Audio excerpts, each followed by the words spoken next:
क्यों है ये क्यों? चलो हाँ जी क्यों राणा साहब क्यों है जी क्यों? अस्सलाम वालेकुम जी। इंतहाई अफसोसनाक खबर के साथ आपकी खिदमत में हाजिर हैं। पाकिस्तान के बहुत बड़े लेजेंड जवेद कोटू साहब इंतकाल कर गए हैं। मेरे साथ उनके साथी खड़े हैं फैसल रामे साहब। इनसे पूछेंगे इनकी क्या राय है। अस्सलाम वालेकुम। वालेकुम अस्सलाम। आपने कितनी देर उनके साथ सर्व किया? सर मैंने उनके साथ एक प्ले किया, लेकिन लास्ट टाइम मुज़ाकरात में हुआ है, उनके साथ शो किया, लेकिन उनके बेटे के साथ उसामा के साथ मेरा ज़्यादा टाइम गुजरता है और फ़ोन पे अक्सर बात होती रहती है कोटू साहब के साथ। तो वो मोहब्बतें बांटने वाले और मोहब्बतें समेटने वाले इंसान थे और ये मेरे ख्याल से इंडस्ट्री का नुकसान है बहुत बड़ा। बेशक। और यही दुआ है कि अल्लाह पाक उनके अहले खाना को सब्र जमील अता फरमाए। इलाहिया। और बहुत अच्छे इंसान थे और उनकी खूबियाँ जितनी भी बयान की जाए कम है। हमेशा उन्होंने मोहब्बतें बांटी। तो आपकी एज कितनी है रामे भाई? एज तो सर अभी तो स्टूडेंट हैं हम वैसे। तो 47 कोटू साहब ने 45 ईयर जो है इंडस्ट्री को दिए हैं, तो क्या समझते हैं कि जो 45 ईयर में बच्चे जवान होकर उनके पोते हो जाते हैं, तो ये फील्ड के बाप की हैसियत रखते हैं? ऐसे ही है, बिल्कुल। तो आप लोग क्या फील कर रहे हैं इस वक्त? मैं भी कह रहा हूँ कि उन्होंने सबसे खूबसूरत बात उनकी यही कि उन्होंने जो उनकी तरबियत है ना, वो सारा कुछ इंसान को दिखा देती है। उनको बच्चे इतने अदब वाले, इतने मोहब्बत वाले, और वो उनकी तरबियत नजर आती है उनमें।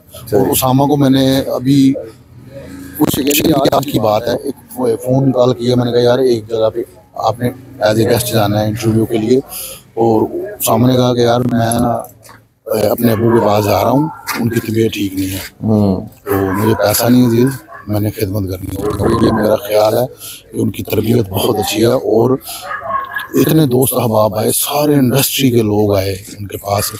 तो मेरा ख्याल है उन्होंने मोहब्बतें बांटी हैं और मोहब्बतें वो समेटेंगे इंशाअल्लाह ताला। सारे हम दुआ गो हैं उनकी फैमिली के साथ, उनके गम में बराबर के शरीक हैं और अल्लाह उनकी फैमिली को भी सब्र दे। और मैं देखने वालों से भी रिक्वेस्ट करूंगा कि सब उनको दुआओं में याद रखिए। तो जी मेरे साथ खड़े हैं राइट साइड पर इमरान शौकी साहब, इन्हें मैं लेफ्ट साइड पे लेके आ रहा हूँ। शौकी साहब दसो कि तुसी कितनी देर तो देख रहे हो कोटू साहब ਨੂੰ? सर सबसे पहले तो मैं शराजी भाई आपका शुक्रिया अदा करूंगा कि आप इस मौके पर मौजूद हुए जिस जगह पे आपको इकट्ठे होना चाहिए था। और कोटू साहब की जो बात आपने की है, कोटू साहब मरहूम कोटू साहब अब हम में नहीं है। हमने तब से देखा जब रुलिया देखो कोटू देखा, 2 रुपये टिकट। पीटीवी के दौर में हमने उनको देखना शुरू किया और थिएटर उनके साथ जब काम साथ में किया, मौलवी परवेज साहब की प्रोडक्शन थी और भी दोस्तों की प्रोडक्शन में की, तो मैंने सारी ज़िंदगी उनको चाचा कोटू कहा। और वो अक्सर जब चलते थे ना, तो मेरी एक जिम्मेदारी थी कि उनको उठाकर अपने कंधों के पीछे ऐसे ओकड़ेरियाँ नहीं चुकी थे, तो वो उठाकर उनको लेके जाना, ऊपर सीढ़ियों पे लेके जाना, सीढ़ियों से नीचे लेके आना। फिर 1-2 प्रोडक्शनें मैंने की, उन्होंने मुझे कहा कि यार वेख मैंने कोई ड्रामा नहीं करवा रहा। 10 साल वो बंदा बीमारी के साथ झगड़ता रहा, लड़ता रहा, लेकिन जब भी वो फनकारों से मिले ना, हमें नहीं लगा कि वो बीमार है। और उनकी एक दवा थी कि अल्लाह मियाँ मुझे चलते फिरते ही ले जाए। तो अल्लाह मियाँ ने अब भी जाकर आप उनका दीदार करेंगे ना, उनकी ज़ियारत करेंगे, तो आपको ऐसे ही लगेगा कि चारपाई पे एक बच्चा लेटा हुआ है और वो सुबह उठ जाएगा। सही। वो इंडस्ट्री का तो ख़त्म हो गया, लेकिन वो इंडस्ट्री में काम कर भी नहीं रहे थे, उनसे काम करवाया भी नहीं जा रहा था काफ़ी देर से, और गवर्नमेंट ने बिल्कुल उनकी सपोर्ट नहीं की। गवर्नमेंट ने उसकी सपोर्ट करनी है जो बंदा रोता हो, जो बंदा रोज़ दुहाइयाँ दे, रोज़ इमदाद मांगे उनके लिए। जो बंदा अपना वाइट कॉलर है, सफ़ेद पोश है, जो गवर्नमेंट को कह नहीं सकता, वो दबे हुए जुमलों में बताता भी है कि मेरे साथ ये बीत रही है, तो गवर्नमेंट को चाहिए था कि उनका ख्याल रखते, उनका इलाज करवाते, उनकी माली सपोर्ट करते। बेशक वो छोटे कद का आदमी था, लेकिन इंसान बहुत बड़ा था। आज वो चला तो गया है, ज़ाहिरी कद छोटा था, वैसे बहुत कद बड़ा आदमी था। वो बड़े कद वाले भी नहीं कर सकते जो छोटे कद में कर गया। वो ऐसा कमाल कर गया, वो कहा जा सकता है कि बिछड़ा कुछ इस तरह से रुत ही बदल गई, एक शख्स सारे शहर को वीरान कर गया। बिल्कुल सही बात है, एक शख्स सारे शहर को वीरान कर गया। मेरे साथ खड़े हैं जी शजर अब्बास, जिनके वालिद की डायरेक्शन में भी मेरे ख्याल से कोटू साहब ने बहुत काम किया होगा। शजर भाई क्या कहते हैं कोटू साहब के बारे में? क्या कहने वाली बात है, भाई कोडू साहब वो रात जो फिल्म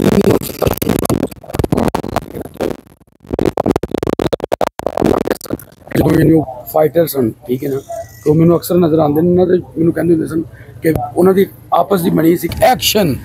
ਪਾਪਾ ਨੂੰ ਕਹਿ ਛੇੜਦੇ ਹੁੰਦੇ ਸੀ ਐਕਸ਼ਨ ਕਹਿ ਕੇ, ਤੇ ਮੈਨੂੰ ਮੈਂ ਉਹਨਾਂ ਨੂੰ ਕੋਈ ਗੱਲ ਕਰਨੀ ਤੇ ਮੈਨੂੰ ਓਏ ਉੱਲੂ ਦੇ ਪੱਠੇ ਤੇਰੇ ਤੇ ਮੇਰੇ ਪਿਓ ਦਾ ਮਜ਼ਾਕ ਹੈ ਠੀਕ ਹੈ ਨਾ। ਮੈਨੂੰ ਇਹ ਹੁਣ ਖਬਰ ਮਿਲੀ ਸੀ ਤਮਾਸ਼ੀ ड्रामा कर रहे, खबर मिली, यकीन ही नहीं हो पाया कि यार कोडू साहब ठीक है ना। कोडू साहब ਦੇ ਬਾਰੇ ਚ मैं पता नहीं, मेरे को अल्फाज ही नहीं बन पा रहे कि मैं की कहां।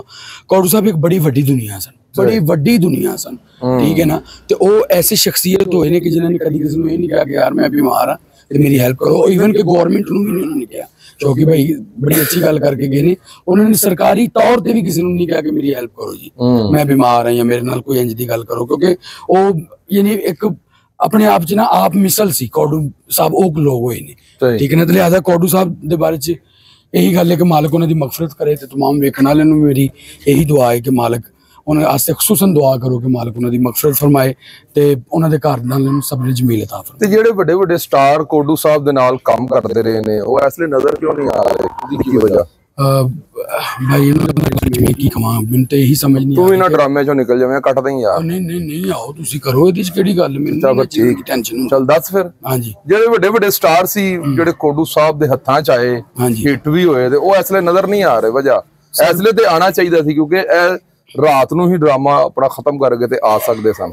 सर मेरे यानी मैं जो तवसील तो निकलिया ना, मेरे नाल तोकीर ज़ैदी साहब सन सब का इरादा हो रहा सी, मैं सब नूं लोकेशंस भी सेंड कीतियां ने, और मैं भी आज नहीं तो सुबह 10 बजे मेरा ख्याल उन्होंने जनाजा है, वो पहुंचणगे, लाजमी पहुंचणगे।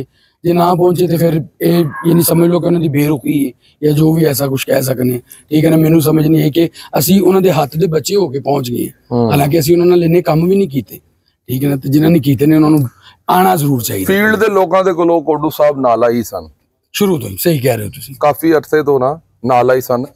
अमानुल्लाह मरहूम ਦੇ ਬਾਰੇ ਦੇ ਵਿੱਚ ਕਾਫੀ ਜ਼ਿਆਦਾ ਜਿਹੜੇ ਦੂਸਰੇ ਆਰਟਿਸਟ ਐਸਲੇ ਹਯਾਤ ਨੇ, ਹਿੱਟ ਨੇ, ਉਹਨਾਂ ਦੇ ਬਾਰੇ ਦੇ ਵਿੱਚ ਕਾਫੀ ਜ਼ਿਆਦਾ ਉਹ ਨਾਲਾ ਰਹੇ ਨੇ, ਕਾਫੀ ਜ਼ਿਆਦਾ ਉਹਨਾਂ ਦੇ ਬਾਰੇ ਚ ਉਹਨਾਂ ਨੇ यानी कि ऐसे जुमले बोले ने कि जेड़े हुण कोडू साहब वास्ते कहे जा रहे ने, लाइक इन्ना लिल्लाहि व इन्ना इलैहि राजिऊन। आपका भी शुक्रिया, आप आए आए गुल साहब इधर आए जी। की है अच्छा सॉरी, क्या हाल है? अस्सलाम वालेकुम। ठीक, बिस्मिल्लाह बिस्मिल्लाह। ठीक है ठहर जाओ। अच्छा ठहर जाओ यार, मैं उन्होंने नाम भूल गया अब मेरा दिमाग भी इंजदा है। अच्छा मेरे साथ खड़े हैं इंतहाई करीबी दोस्त जवेद कोडू साहब के यूनुस गुल साहब, जिन्होंने बड़ा सर्फ किया उनके साथ। आप क्या कहते हैं अपने दोस्त के बारे में? मैं अपने दोस्त के बारे में यही कह सकता हूँ, वो मेरे भाई भी थे, दोस्त भी थे, घरेलू ताल्लुकात भी थे। मैं 30 साल से उनकी खिदमत भी कर रहा था। जहाँ उन्होंने कहा मुझे बुलाया, जब वो बीमार हुए सबसे पहले मैं पहुंचा, और आखिरी आज 5 दिन पहले उन्होंने फ़ोन करके कहा कहाँ है? मैंने कहा भाई मैं इधर हूँ। कह रहा आ जा घर। मैंने कहा अच्छा, पर मेरे से कोई इत्तेफाक हुआ या क्या अल्लाह को मंजूर नहीं था, मैं नहीं आ सका। तो मुझे आज जब फ़ोन आया तो मुझे यकीन करें कि इतना दुख हुआ, अपने माँ बाप का इतना दुख नहीं हुआ जितना कि मुझे कोडू साहब का दुख हुआ। और वो इतने अच्छे इंसान थे कि मेरे ख्याल कोई दुख तकलीफ में सबसे पहले वो मुझे फ़ोन करके कहते थे आ जा भाई। अब ये है कि आप ये देख रहे हैं कि यहाँ छोटे फनकार हैं, जो उनके साथ फनकार नहीं हैं, उनमें कुछ आए थे, रैम्बो साहब आए थे, वो आकर चले गए। उन्होंने कहा कल दूसरे और भी फनकार आ रहे हैं। बाकी ये है कि इंतहाई दुख है, बस यही दुआ कर सकते हैं। कल जोहर के बाद उनका जनाजा है। तमाम आर्टिस्ट और सीनियर जूनियर जितने भी हैं, जो हो सके उनकी जनाजे में शरीक हो, अपने भाई के दुआ खैर करे, जन्नत में उनको जगह दे। गुल साहब कोई मेन बंदा मौजूद नहीं गा, अगर उन्हों दा वालिद फौत होया हुंदा ते इत्थे मैं देखना सी कि उत्थे भी ना पहुंचदे। भाईजान ए गल है कि अगर इस चीज नूं देखा जाए ना, सारे आर्टिस्टां ने मेरा प्रोग्राम देखना ही है ते मैनू किहड़ा नहीं कोई जानदा। बड़ी इंतहाई अफसोसनाक गल ही है। तुसीं निकलो इहदे विचों हुसना नाल गल करन दिओ। मेरे साथ हुसना भट्ट है, इनसे पूछते हैं कि इन्हें क्या फीलिंग्स आ रही है इस वक्त जवेद कोडू साहब के बारे में। अस्सलाम वालेकुम। पहले तो शाहिद साहब, बड़े दुख की बात है कि हमारे मोस्ट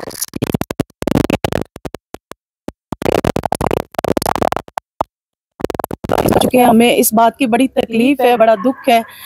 मोस्टली यही होता है कि हमारी इंडस्ट्री में जो हमारे बहुत ज़्यादा सीनियर बैठ चुके हैं ना फील्ड से हट के घर में, तो उनको कोई पूछने वाला कोई नहीं है, उनकी ताज़ियत करने वाला कोई नहीं है, उनके जनाजे पे आने वाला कोई नहीं होता, बहुत कम होते हैं जो आते हैं।